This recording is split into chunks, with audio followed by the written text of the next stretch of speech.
Tyson's stunning loss to Buster Douglas just 1 month before. So what next? 80 pounds south of the heavyweights, a classic battle brewed between legendary unbeaten champion Julio Cesar Chavez of Mexico and unbeaten American Meldrick Taylor. Could a little man's fight live up to the drama, the spirit, and the controversy of what had taken place in Tokyo? Could it ever?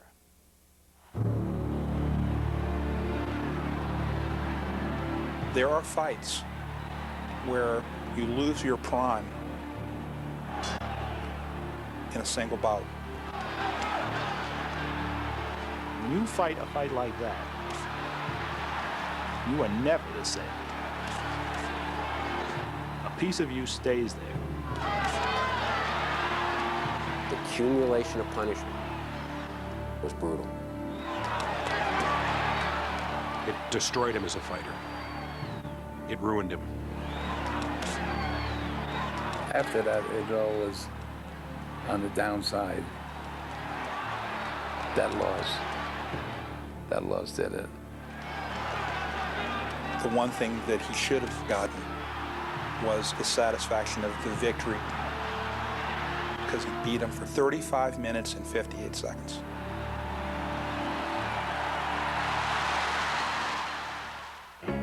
On the final day of competition at the 1984 Olympics in Los Angeles, a teenager from Philadelphia climbed into the ring, ready for his final bout in the 125-pound weight class. He was part of one of the best American boxing teams ever assembled, including future Hall of Famers Evander Holyfield and Pernell Whitaker. Their take would be 8 gold medals. Meldrick Taylor was trying to make it 9. And when he got to the Olympic Games, he was 17 years old. He was sort of the baby of that team and a vastly talented fighter. But you had much bigger names on that team, much older guys. The winner, in the red corner, Meldrick Taylor of the United States of America. Well, once he became a pro, he quickly became the class of that class. Meldrick became the star. Taylor with a good left again, and Lexi goes down. He developed faster. Good stuff from Meldrick Taylor. He was flashier. Meldrick's speed certainly has to be respected. He could do everything. A lot of people thought he was a new Ray Leonard. Meldrick Taylor was dazzling. He had hand speed, he had good foot movement. I don't know if there's been too many fighters in the last 25 years who were any more fun to watch. He could snap off these 7, 8 punch combinations just in the blur of an eye. But I think his greatest strength and perhaps his greatest weakness was he was a Philadelphia fighter.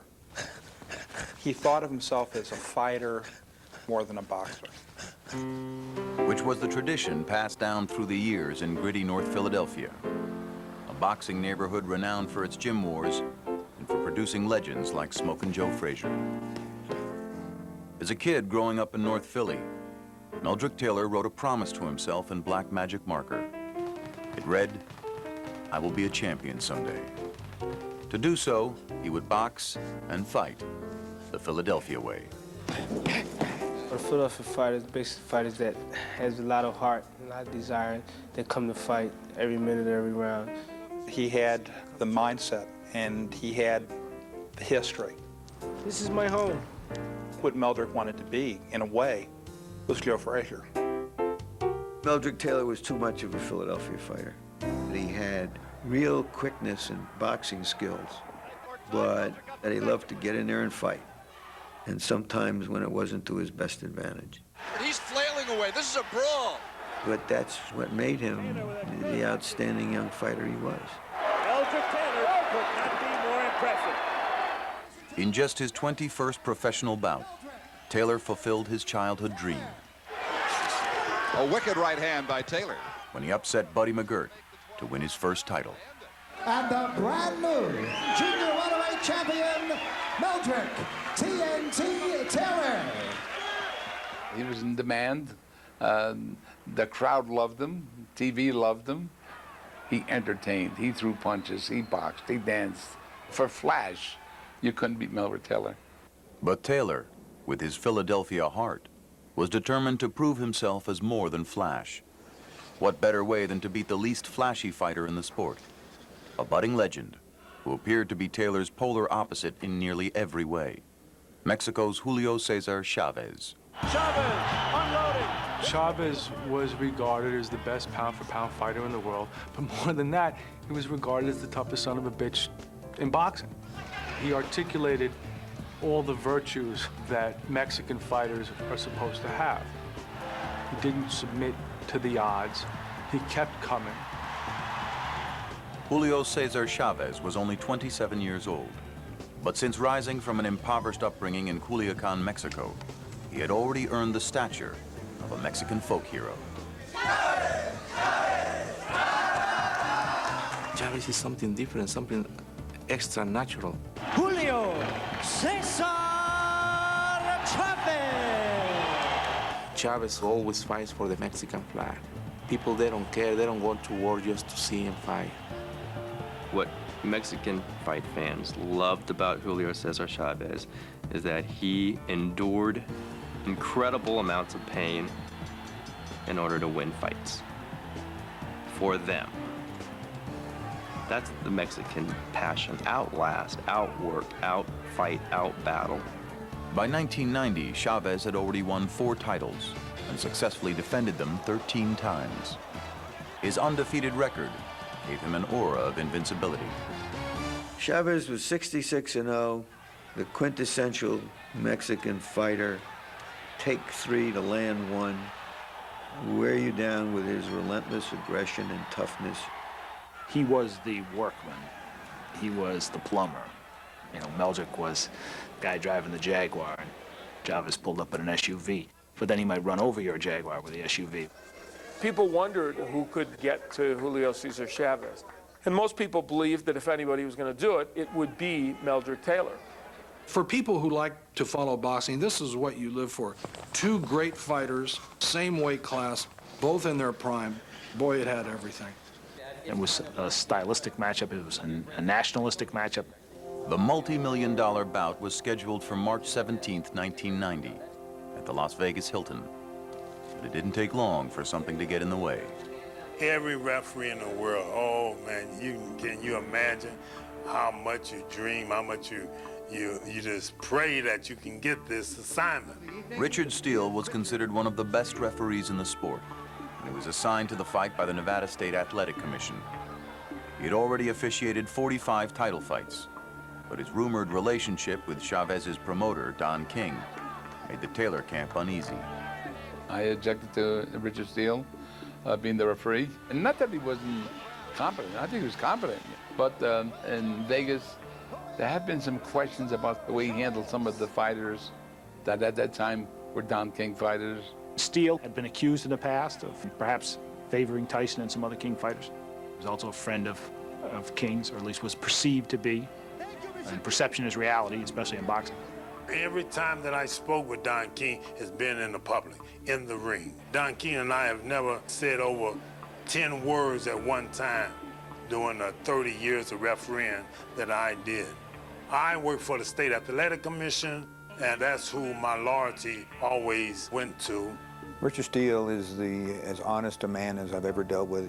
Nevada Athletic Commission Executive Director Mark Ratner worked closely with Richard Steele for 20 years. He's just an upstanding individual, and whatever he has done in boxing, he did for the right reasons.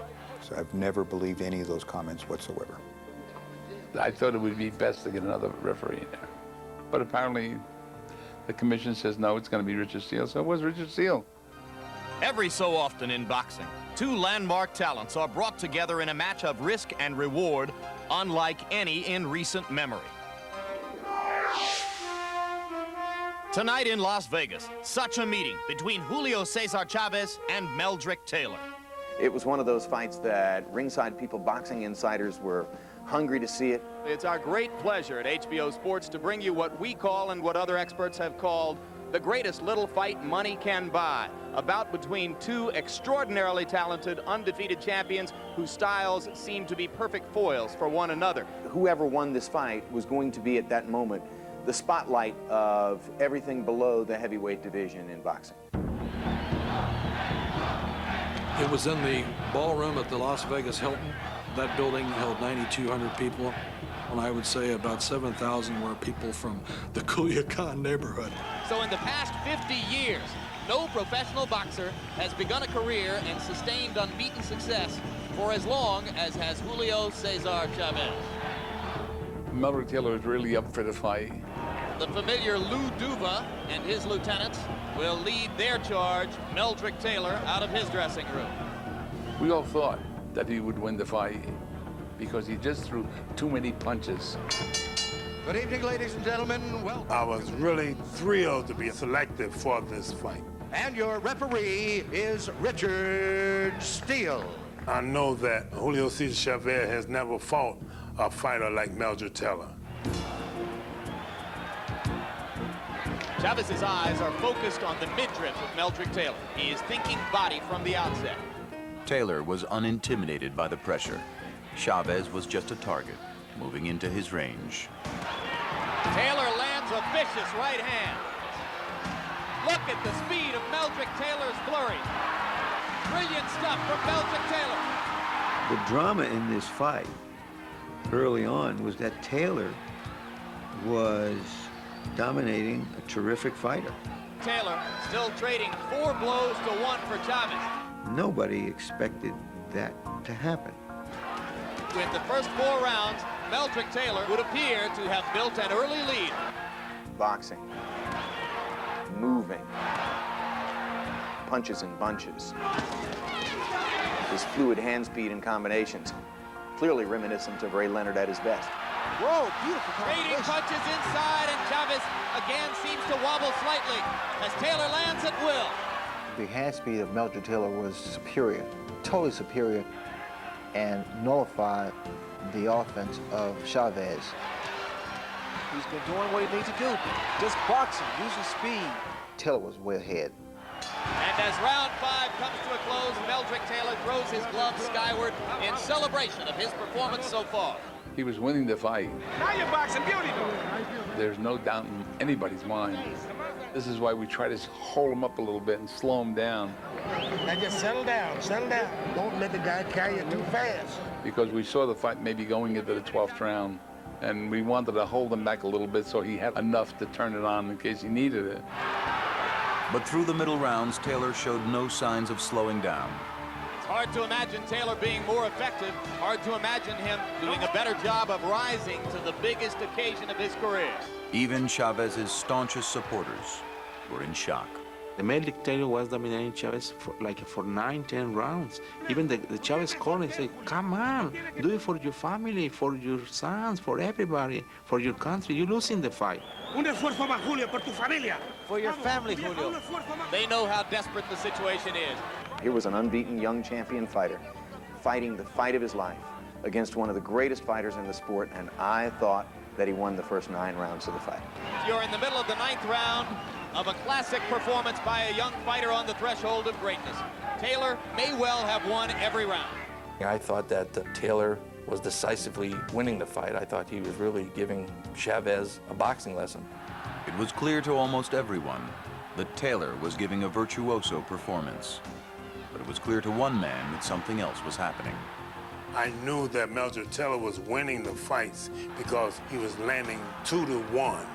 But at the same time, I saw Julio Cesar Chavez landing these hard punches, hard shots, shots that would break bones. Most of the audience didn't know how much of a beating that this young man was taking. It's incumbent on Taylor not to give Chavez an unnecessary chance to get back into this. We started to see very gradually that there was a shift. Taylor was landing punches, but Chavez was starting to land more hurtful ones. There is swelling around both of Meldrick Taylor's eyes. You were giving him round after round, and then you looked up and said, what happened to this guy? It looked like he'd been hit by a windmill.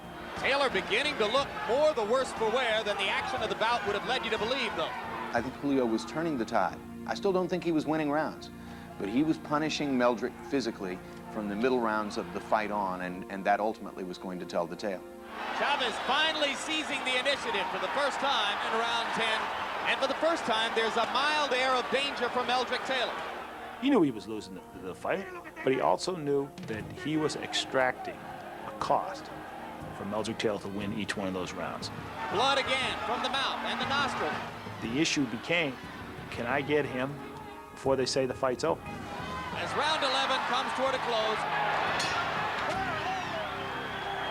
And Taylor was woozy and almost went to the wrong corner. Finally came down to the 12th round, and he was winning the fight. Sure, he got hit some shots, but he was in condition, and we tell him in the corner, look, this is the last round. No, this is the last round. The whole fight's right now. But the advice Lou Duva remembers offering, what was actually said in the corner, differ just a bit. Move, move, move. Dance, dance, dance, you know? I mean, make believe you're Muhammad Ali out there. Have a little fun out there, but don't fight. Hey, Fred, the you need it now. You need this round. You're winning the fight. You don't have to fight the 12th round. No, the fight is hanging on this round here, Mel. This is Okay, champ, this is the last and final round. Now, you want to be champ of the world? His corner was telling him, it's close. You got to go out there and fight. The fight is hanging on this round here, Mel. This is It wasn't even close. I don't know what fight the corner was watching. Meldrick Taylor was not going to back down from Chavez. He was not going to give Chavez the satisfaction of making him fight in a manner not befitting a Philadelphia fighter. Touch glove, touch glove. If you're a fight fan, get ready for 3 minutes of high drama now, as a desperate and determined Julio Cesar Chavez tries to take out a fading and battered Meldrick Taylor, who has completely dominated him through most of the fight. Early in round 12, the only question on everybody's mind was, can Taylor finish the fight on his feet? If he does, he wins. 2 minutes to go. Maybe 2 minutes left in Julio Cesar Chavez's historic unbeaten streak. It was like watching someone leading the Boston Marathon for 25 miles and they're falling apart.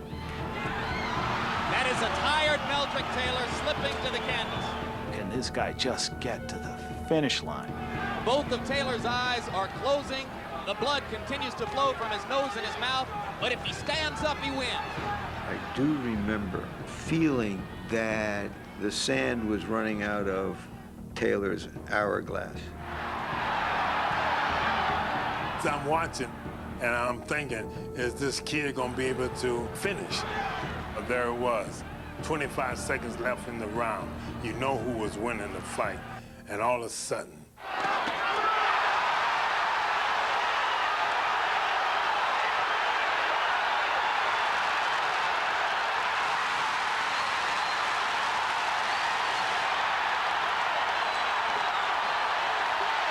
If he gets up, he probably wins the fight.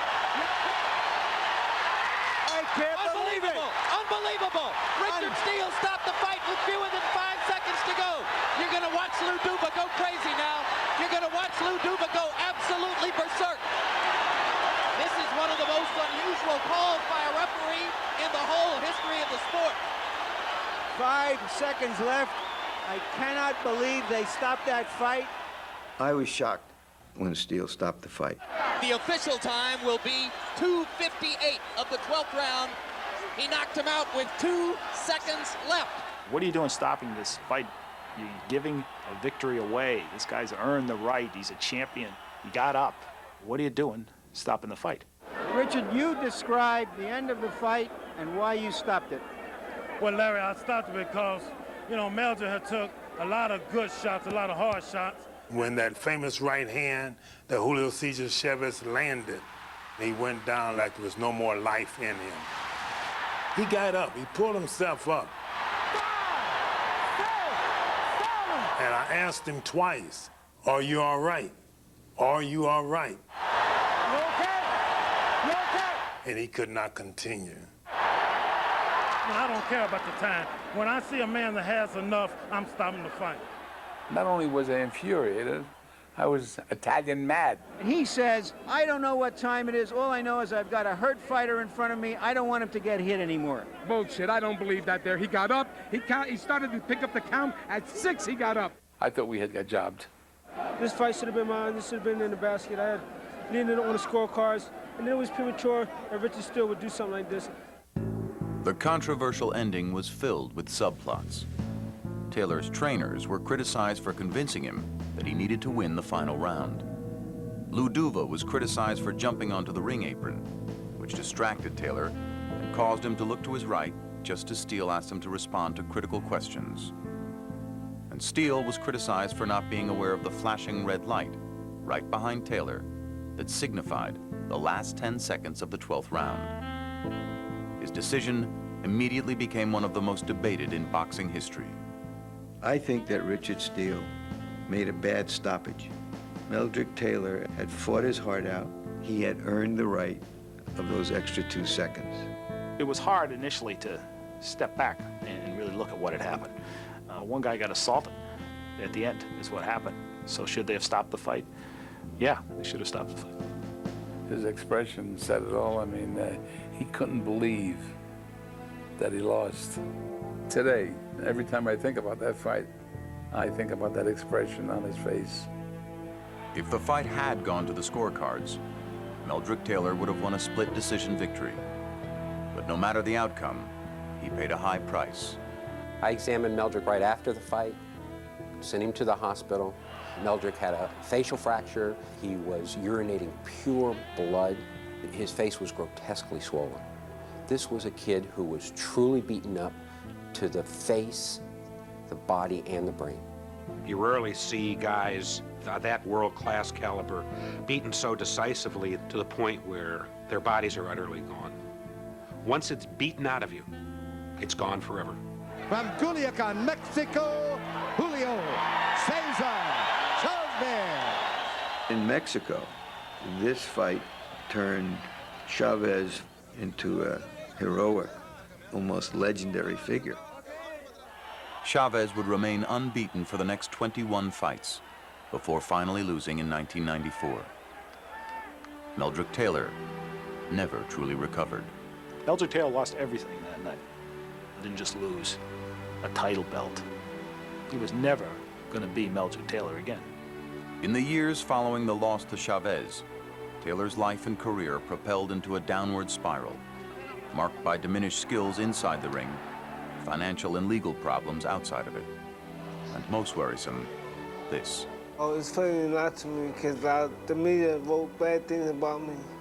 When my name said that I was washed up. Today, at 36, Taylor continues to fight, despite evidence that he shouldn't.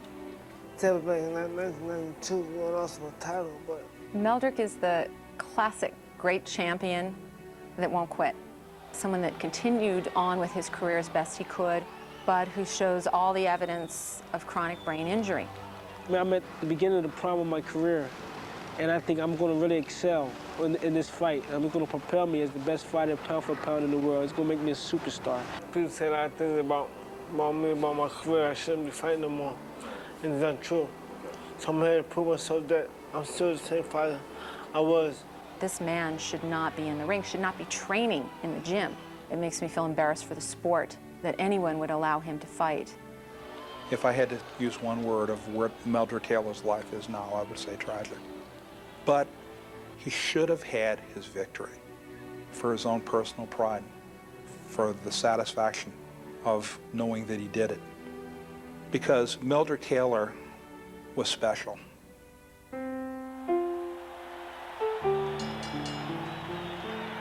You just don't see many better fights. Skill, will, close competition, bizarre circumstances, strong personalities. That fight had it all. It turned out to be a great fight and really a great moment in my life. I never regretted what I did. It was as barbaric as it was beautiful. It was probably the best fight of the decade. It's painful to see what has happened to Meldrick Taylor. Among his many hurts, a one-sided knockout loss to Chavez in their 1994 rematch. And though referee Richard Steele continued to officiate fights in Las Vegas for another decade, he caught fewer and fewer of the top assignments until he left the ring behind for good in 2001.